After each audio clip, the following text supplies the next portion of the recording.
This is Karen with NewClevelandRadio.net, and it is time for Beyond the Harvest with Barbara Masterson. And last time when Barbara was on, we talked about her sketches and how those sketches bloom into beautiful paintings.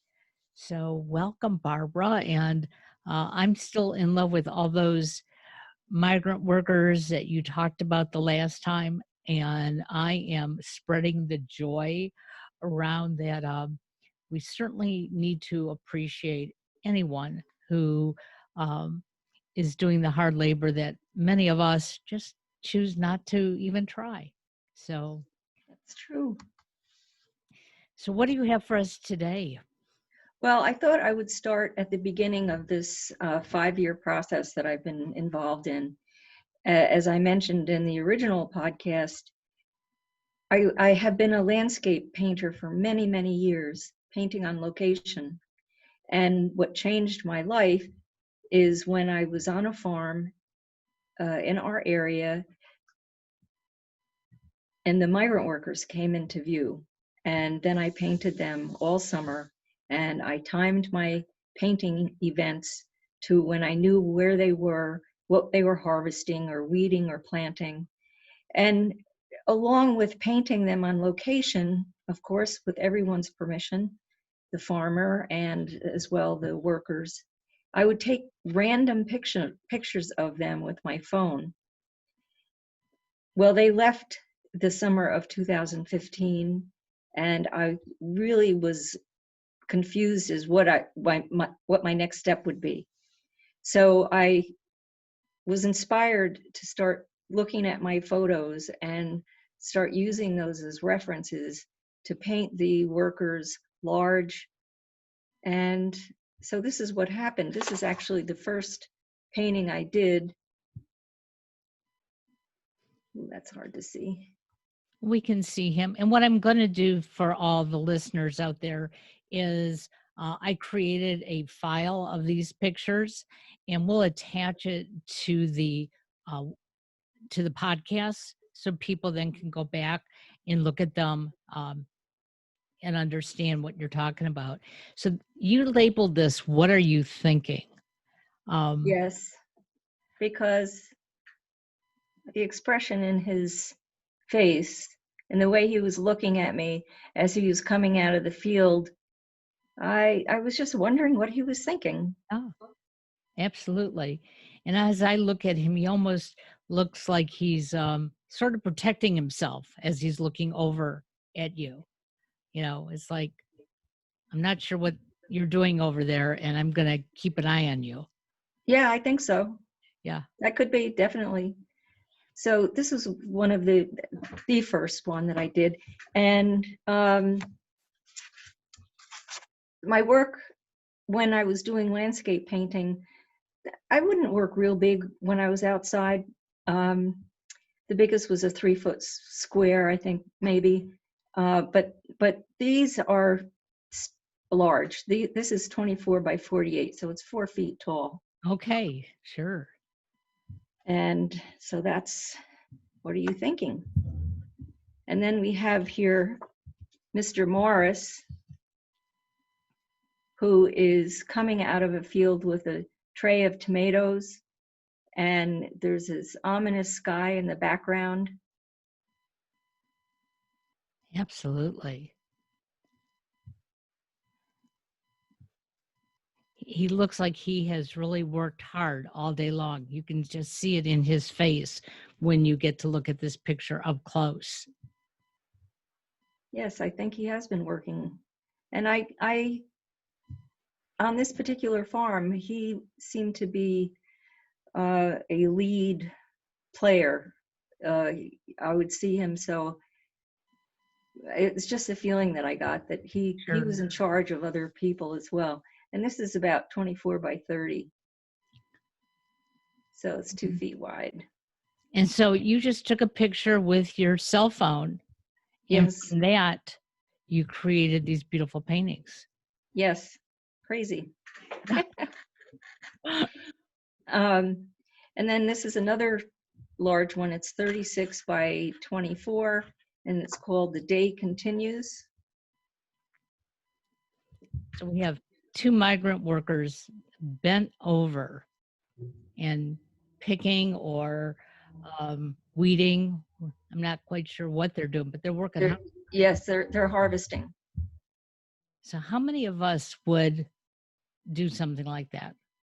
Because I guarantee you they're bent over most of the day at Yes, the harvest. yes. And they're trying to do it quickly to be efficient. Interesting. Interesting. And then I have, this is called Wise Men, and it's 40 inches wide by 30 inches high. And they're all have their, you can't see any of their faces, and they're bent over, and it kind of gave me some kind of a religious feeling for some reason, and that's why I called them the Wise Men. And the first time I looked at it, I just had a little small icon on my computer when I looked at it. And I thought, looking at their shirts, their coats, I really thought those were big boulders Yes, on the farm. And that's what they sort of remind me of, because they're big and strong doing all this work. So yeah, you captured that, at least in my mind, that, interesting. yeah.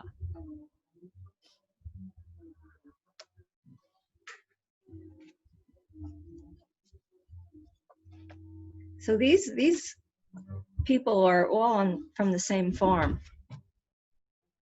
This is the Cowboy, 30 by 40, and he's coming out of the field carrying peppers in both of those containers. Again, I'm hoping that people get the same feeling that I get. I mean, I'm a city girl, okay? And we've talked about this before. I go to the grocery store and, things look pretty in the produce department. And if they don't, I just walk by it. I'm not going to buy those peppers if they don't look good. But the grocery store makes everything look so good, and you just assume that they just basically drop from the sky. But the reality of it is, without these workers, the grocery store shelves would be empty. They would be. So I appreciate that, Cowboy. And this next painting, I asked these gentlemen if I could take their pictures, and I wanted to get a picture of them as they were working, but when I asked them, they stood before me like this. Now, you called this no-bee workers. What? Noble workers. Oh, noble workers. Oh, I read that wrong. Okay. So some of them, it was, we talked about before, sort of don't really want to show their faces, don't want to get involved. But here we had two strong men that were willing to stand up straight and, let us see them. Yeah. Yes. I like that. I really do. Interesting. They don't look real happy, though. No, they don't look real happy. No. And this one is 18 by 24. And then we have the wait as the workers come in and out of the fields. They have to get all of their containers. So this fellow is bringing into the field these many crates. Wow. I don't even like carrying one grocery bag in the house, let alone all those crates. And can you imagine them being filled with produce? Yeah. Yes. Yes. This also is 24 by 48. So how long does it typically take you to paint something this large and this intricate? It depends, because the real time that I'm painting is one thing, but when I start a painting, I usually take a picture of it with my phone, And then during the day, I look at it upside down. I look at it backwards. I take all kinds of views of it, and I consider what I need to do to improve the piece. And so there's that, I'm not physically painting on the painting, but I am thinking about it and critiquing it. And sometimes I bring them up into my living space so I can have it around me and figure out what's wrong with it according to my aesthetics. Sure.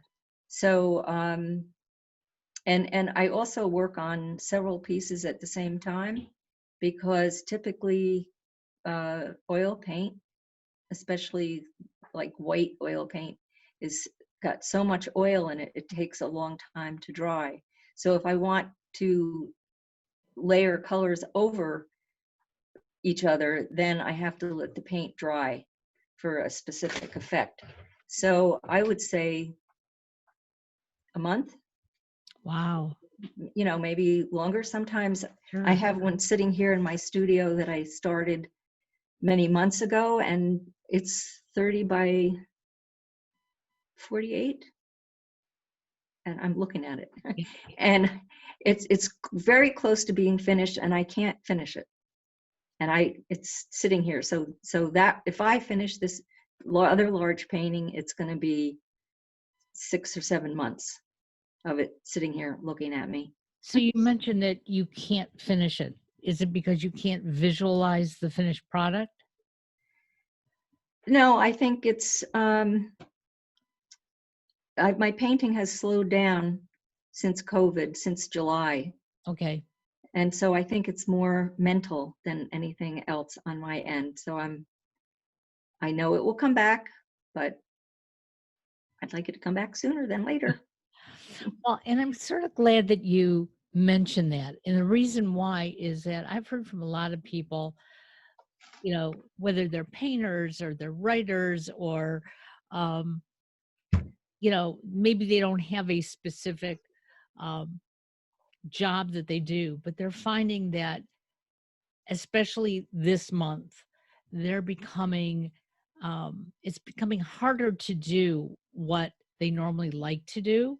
Mm-hmm. And they keep staring at those things. So one example happens to be my brother, who writes a daily blog, and he teaches Scrabble online, and he does a lot of things with words, and that's what he's done his whole life. And now all of a sudden, it's like words just don't have that quality that they had a month ago. And I think we all need to take that break. We need to realize it's okay. It will come back, if it's something. And that's why I was glad that, you sort of brought this up about the painting, because for me, if I decided to paint something, which would probably look like the worst abstract, but if I tried to paint something, I would want to paint it and get it done. Mm-hmm. Yet, what you're sort of telling me, even in the past, that's not necessarily how you do it, because you got to sense it, you got to feel it, you got to know what you really want with it. Yes, and I think that's interesting that you brought that up about your brother. I'm slowly finding out that other people are having similar feelings, which is kind of reassuring. Yes. And sometimes when I get too far away from working on a painting, it's hard for me to get back into it. So I don't know what I'm going to do with this piece, but it'll figure itself out. Absolutely. The other thing that happened just about the same time I stopped painting was I lost my appetite. Nothing appealed to me, and I actually went to the doctors to see if there was something wrong, but there's nothing wrong. I had kinds of tests done and everything. And the good thing is I lost 18 pounds, but I still don't have much of an appetite. And it coincided with the stopping of my painting. Interesting.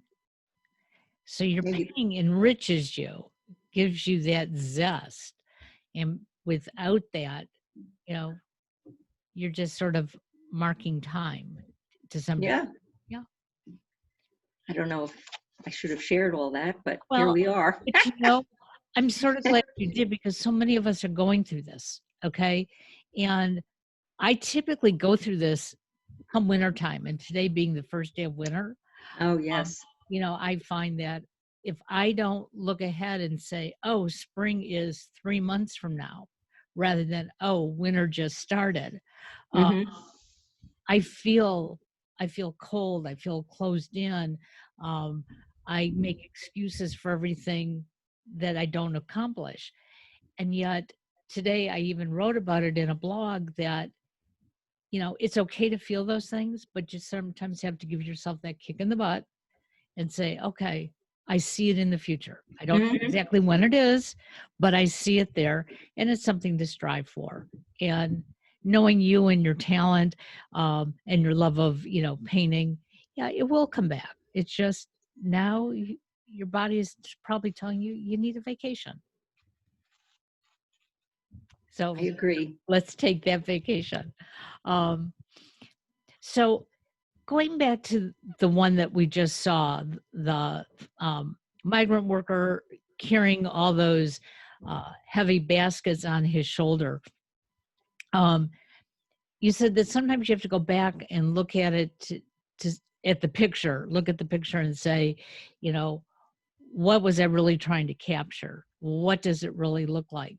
So does that mean that you may change some of that look and what the baskets look like, or the shirt he was wearing, or Yes.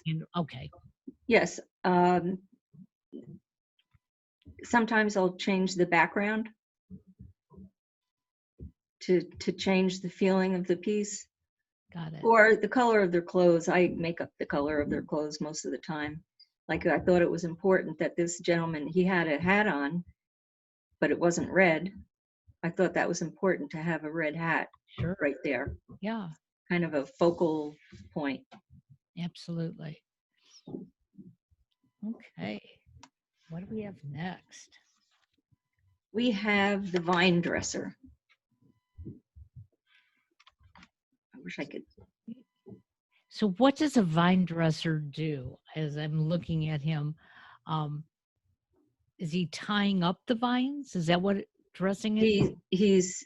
He's at working in grapes and grapevines, and he's tying them up and as well clipping them.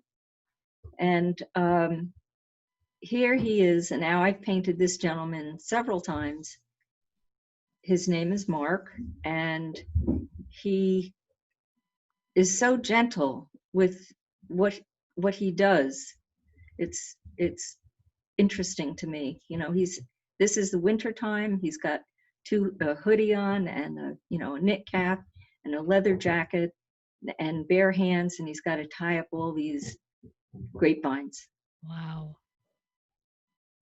Yeah, and when our listeners can actually see these pictures attached, I want them to sort of look at the shading that you put on his face. You know, his face is sort of, you know, masked, but there's sunlight on his nose. Hmm. And as I'm looking at that, it's like, you know, when they talk about wine, they talk about, you know, you sniff it before you drink it. And here Hmm. he is with the vines, and I'm looking at his nose, and it's like, there's a significance there. I don't know if you meant that or not, but that's what I see. I did not intend that, but that's an interesting thought. So, Everybody brings to paintings their own experience. So, yes, very interesting. so as an artist, does that make you feel good when somebody sees something totally different than what you were trying to get out of this painting? Well, like I said, everybody brings their own experience to viewing something, and so people will have different reactions to paintings. Because I remember, and this goes back to when my boys were very young, teachers would tell me if they brought home an art project, never say, oh, that's a beautiful sky, or, and you're supposed to say, that's a very interesting approach, or that like the colors. Tell me more about it, so that they could tell you what they saw and what they were drawing. And I'll never forget one day forgetting all that, and my son brought home this total abstract of something, but I thought it was gorgeous.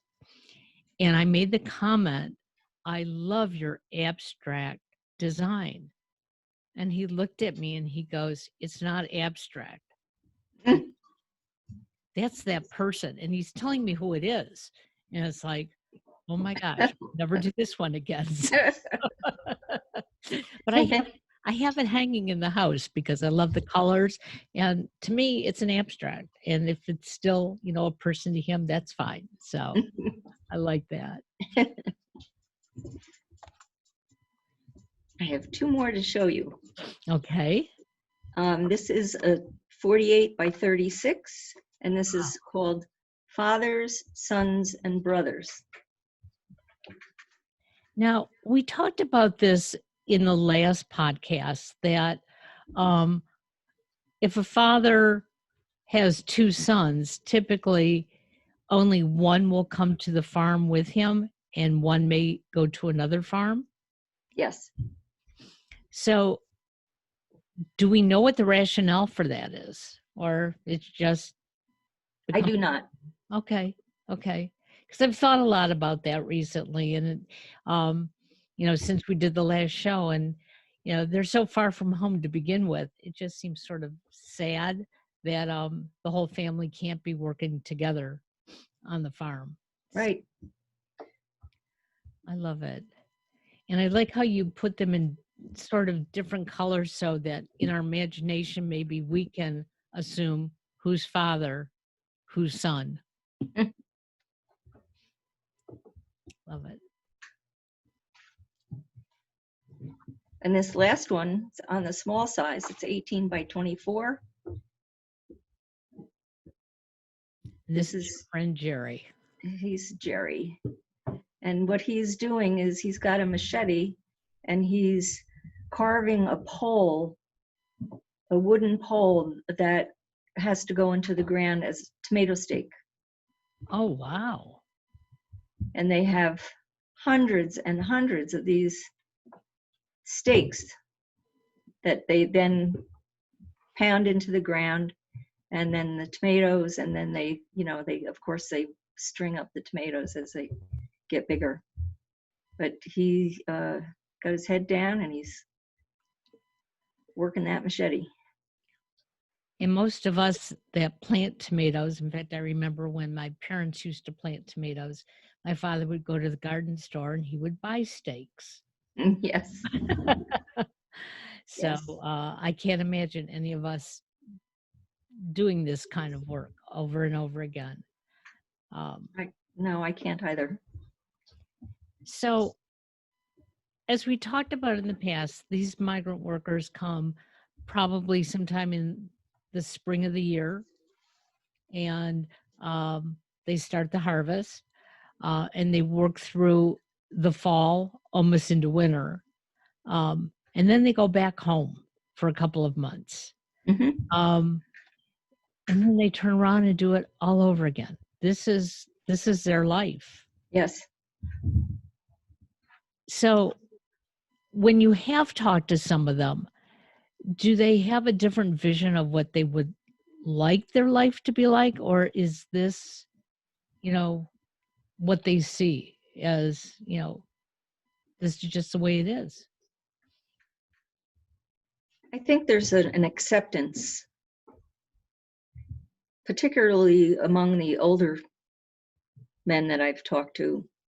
It's just the way their life is, and they're grateful to have the work and grateful to be able to send money home to Jamaica, to their families. And I'm not so sure about the young ones, because I don't see a lot of younger Jamaicans coming.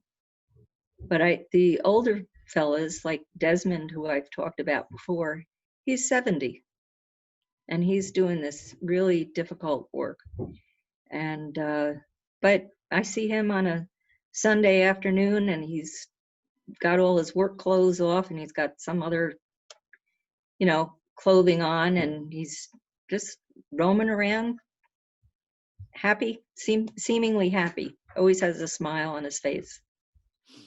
Well, it's interesting. I met this gentleman a number of years ago. Obviously, he's not a migrant worker, but he himself grew up in the inner city, got his education basically on the streets. He's holding down 3 jobs, and he gives his money to his kids so that his kids will have a better life. Hmm. And he always has a smile on his face. Mm. And I know he's working 3 very, very hard jobs. And he barely has time for his wife or his kids. But he says the time he has is extremely valuable. And every time I talk to him, I realize that, so many people are struggling, but yet there are people like Jerry and Desmond and my friend who, you know what, it's okay to struggle as long as my children, the rest of my family, can, maybe have a better life. Because if they weren't coming here and working, they wouldn't have that money to support their families. And Right. it's a different world for most of us. Yes, it is. So, are there any migrant workers that stay through the winter? Yes, There there are. are not many, but every single apple tree that you see in your travels, every one of them has to be trimmed every winter. Oh, okay. So in the future, I mean, as we go through these paintings, I do have some of them that you'll see working in the winter, in the snow, up in trees, and And yeah. typically are migrant workers from a very warm climate, who are working here in the wintertime. Yes. And many of them may not even have all the proper clothing that they really need to wear. Um, as I wrote in my blog today, I'm not a winter person for a lot of reasons, but I still remember as a very young child the way my mother bundled me up to go outside to play, and I couldn't move. And, but I was warm because she bundled me up. And I can't imagine having to work out in the cold, in the snow, especially when your body has been acclimated to warm weather, and that's what your senses are. Yes. So we are going to continue to talk about your paintings and the work that you do. How can people find these paintings if they wanted to purchase them or even just know more about them? Well, I have a website, and it's www.barbaramasterson.com, and it has all kinds of information. It has all of my paintings, from archival pieces to the most recent. And there's also a contact. If someone wanted to contact me from that, there's a form that you can fill out. Okay. And you've also done gallery shows in your area, correct? Yes. Hmm. And hopefully 2021 is going to open the doors again so that we're all healthy enough to come to a gallery show. Do you leave your area to do gallery shows in case there's a gallery listening that says, hey, we'd love to have you here? Yes, I've had my work in galleries going closer to the city, going closer to Manhattan and Westchester, and presently represented up the most northern part for me is Troy, New York. And then there's another gallery in Saugerties that presently has my work. That's absolutely wonderful. And so when you're not painting, you're working on the farm, correct? Yes. So you know the backbreaking work that your subjects are taking part in. I can totally understand it. Yeah. So for all of us who can't,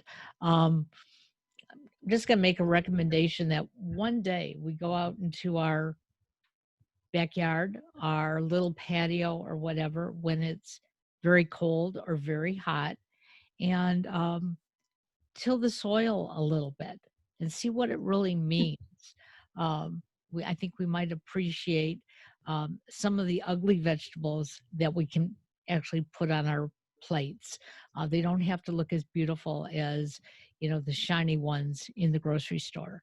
Um, and you know, it's time for us to enjoy life and appreciate the people all around us, especially at this time of year.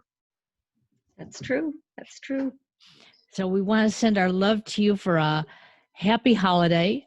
Um, and we'll be back in touch after the new year. And I'm not sure what you're going to bring me then, but it should be something very interesting because you've got a lot of artwork all around you back there.